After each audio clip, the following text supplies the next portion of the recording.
അസ്സലാമു അലൈക്കും വറഹ്മത്തുള്ളാഹി വബറകാതുഹു. പ്രിയപ്പെട്ട കൂട്ടുകാരെ, സാംസ്കാരിക കേരളത്തിൻ്റെ നെറുകയിൽ സർഗവസന്തത്തിൻ്റെ അലയൊലികൾ ആസ്വദിച്ചുകൊണ്ട് SSF ജില്ലാ സാഹിത്യോത്സവ് 2026 ഈ വർണ്ണാഭമായ വേദിയിൽ ഞാൻ നിങ്ങളോട് ഒരു കഥ പറയാം. എൻ്റെ കഥയുടെ പേര് ആട്ടിടയൻ്റെ പ്രയാണം.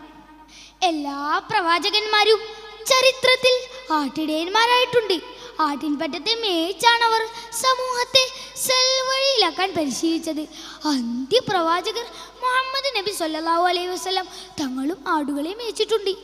ഇതാ ഒരാട്ടിടയൻ്റെ മനോഹരമായ സംഭവത്തിലേക്ക്. മുത്തുനബി സല്ലല്ലാഹു അലൈഹി വസല്ലം തങ്ങളും ഉറ്റ ചങ്ങാതി അബൂബക്കർ സിദ്ദീഖ് റളിയല്ലാഹു അൻഹുവും മക്കയിലെ ഒരു വലിയ മലഞ്ചെരിവിലൂടെ സഞ്ചരിക്കുകയായിരുന്നു. വഴിയരികിൽ അല്പം അകലെ വലിയ ഒരു ആട്ടിൻകൂട്ടത്തെയും അവയെ മേയ്ക്കുന്ന ആട്ടിടയനെയും അവർ കണ്ടു. പാറക്കൂട്ടങ്ങൾക്കിടയിലൂടെ നടന്നു നീങ്ങുകയായിരുന്ന മുത്തുനബി തങ്ങൾക്കും സിദ്ദീഖ് റളിയല്ലാഹു അൻഹുവിനും നല്ല ദാഹമുണ്ടായിരുന്നു. ആട്ടിടയൻ അരികിലെത്തിയതും ഈ ആടുകളിൽ നിന്നും കുടിക്കാൻ അല്പം പാൽ നൽകുമോ എന്ന് ഇരുവരും ചോദിച്ചു. അപ്പോൾ ആട്ടിടയൻ പറഞ്ഞു, ഞാൻ വിശ്വസ്തനായ ഇടയനാണ്. എൻ്റെ യജമാൻ്റെ സമ്മതമില്ലാതെ ഈ ആടുകളിൽ നിന്നും എനിക്ക് പാൽ നൽകാനാവില്ല.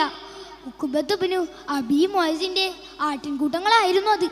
ഉടനെ നബി സല്ലല്ലാഹു അലൈഹി വസല്ലം ചോദിച്ചു, കൂട്ടത്തിൽ പ്രസവിക്കാത്തതോ കറവ പറ്റിയതോ ആയ ആടുകളുണ്ടോ? അതെ, ഉണ്ട്.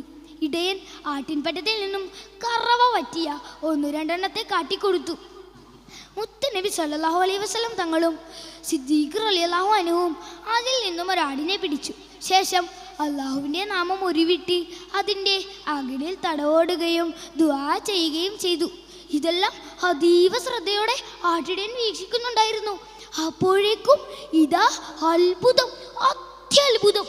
വറ്റിക്കിടന്ന ആട്ടിൻ്റെ അകിട് മറ്റുള്ളതിനേക്കാൾ ഭംഗിയുള്ളതായി നിറഞ്ഞു നിൽക്കുന്നു.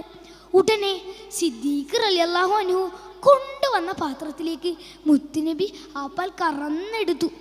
2 പേരും മതി വരുവോളം കുടിക്കുകയും ബാക്കി ആട്ടിടയന് കുടിക്കാൻ നൽകുകയും ചെയ്തു. അപ്പോൾ ആട്ടിടയൻ്റെ മനസ്സിലേക്ക് മുത്തുനബിയോടുള്ള അതിരുകളില്ലാത്ത സ്നേഹം, അത് തീരത്തെ ചുംബിക്കുന്ന തിരമാലകളെ പോലെ ആട്ടിടയൻ്റെ മനസ്സിലേക്ക് വാരി പുണർന്നപ്പോൾ ഏറെ ആശ്ചര്യത്തോടെ ആട്ടിടയൻ അത് വാങ്ങി കുടിച്ചു.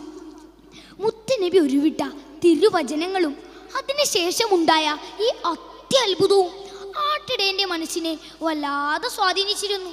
മുത്തുനബിയെ സമീപിച്ചുകൊണ്ട് അദ്ദേഹം ചോദിച്ചു, നിങ്ങൾ ഉരുവിട്ട ആ മനോഹരമായ വചനങ്ങൾ എനിക്കും ഒന്ന് പഠിപ്പിച്ചു തരുമോ?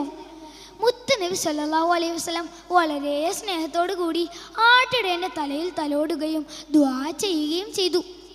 അധികം വൈകാതെ ഈ സംഭവം ആട്ടിടയനെ വിശുദ്ധ ഇസ്ലാമിലേക്ക് എത്തിച്ചു. ആട്ടിൻകൂട്ടങ്ങളെ ഏറ്റവും മേയിച്ചുകൊണ്ട് നടന്ന ആട്ടിടയൻ ആരെന്നറിയണ്ടേ?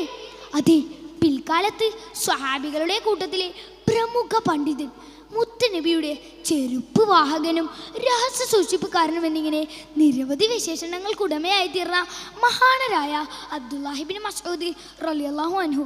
കൂട്ടുകാരെ, നിങ്ങൾക്ക് ഈ കഥയിലൂടെ എന്താണ് വായിച്ചെടുക്കാൻ സാധിച്ചത്? നമുക്ക് അനുവദിച്ചതേ നാം സ്വീകരിക്കാവൂ. മുത്തുനബിയുടെ മോചിതത്തിൽ നേരിട്ട് കണ്ട് സ്വഹാബിയായി മാറിയ ആട്ടിടയൻ്റെ പ്രയാണം നിങ്ങൾക്ക് ഇഷ്ടപ്പെട്ടു കാണുമല്ലോ. ആ മുത്തുനബിയെ സ്നേഹിച്ചു മരിക്കാൻ അള്ളാഹു നമുക്ക് തൗഫീഖ് നൽകി അനുഗ്രഹിക്കട്ടെ. ആമീൻ എന്ന് ദുആ ചെയ്ത് എൻ്റെ കൊച്ചു കഥ ഉപസംഹരിക്കുന്നു. അസ്സലാമു അലൈക്കും വറഹ്മത്തുള്ളാഹി.